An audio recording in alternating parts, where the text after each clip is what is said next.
Scott Studio.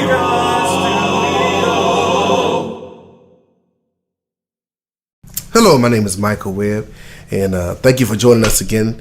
And just hitting y'all up, let y'all know that we now have bass lessons available, or bass guitar lessons available. Mostly 4-string bass, 5-string bass. We can also work with that as well. If you have a U bass, that is for anyone who's new to what a U bass is, it's a ukulele bass. It's 4 strings. It pretty much tunes the same way as a 4-string bass guitar. So we'll be teaching bass lessons, and I pray and hope that y'all will come back and hit us up. I think you will enjoy it. I think it'd be beneficial. We're going to talk about not only the basics of the bass guitar, we'll also talk about the different styles you can play on the bass, and keeping it very basic, very simple. Pretty much these strings are E, A, D, and G.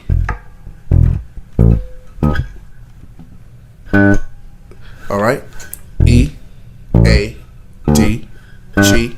All right, that's the first tip right there for someone who's really new to bass guitar. All right, E, A, D, and G. All right, and we're going to talk more about that as we get into the lessons. It's kind of like, let's say if you want to play for a local group or a local band or for church, contemporary Christian, a little bit of jazz, gospel, R&B, clean music, something to benefit the community, hopefully. A lot of times in bass guitar, because the bass is pretty much the bottom, adds bottom to the music, or puts that depth in that you don't quite hear with the keys and the guitar. And often bass players and drummers like generally playing together because the bass can vibe a lot off the rhythm. So let's say if you're playing something like, there is power, power, wonder-working power in the blood of the Lamb.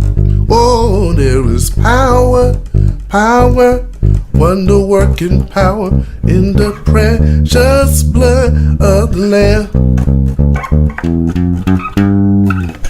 So little simple things like that. Finger exercises, we're going to teach you that as well.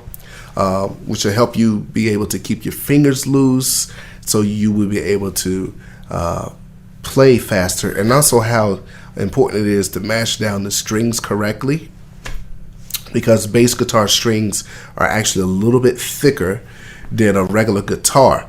So during the bass lessons, we'll get more into that, dealing with technique and learn to play different styles. As a bass player, you want to play with a pretty decent volume, but not drowning out the other instruments and the other vocals.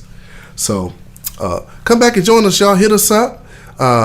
My bass playing days, I actually started playing at church, and I actually started many years after I was playing drums for like more than a decade. And then one day, by God's grace, I actually ended up learning to play bass. My first guitar teacher, I talked about that in the other video. Elijah Smith, Rick Boone were my first teachers, and Fred Hammond was also one of my great inspirations.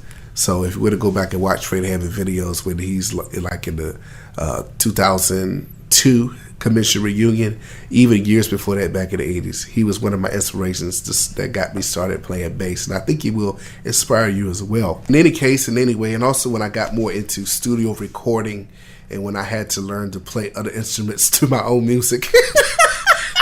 So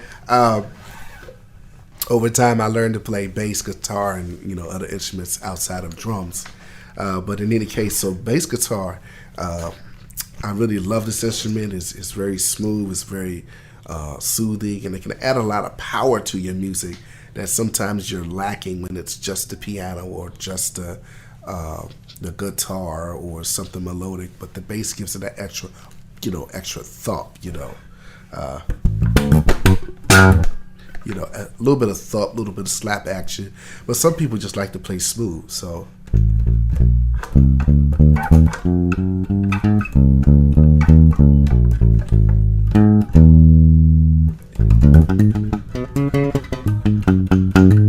So, and a little bit of skills too. We'll get into that.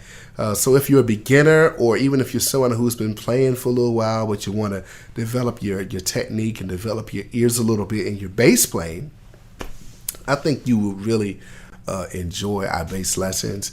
And just come back and see us. And again, my name is Mike Webb. Peace and love. God bless. Hold it down.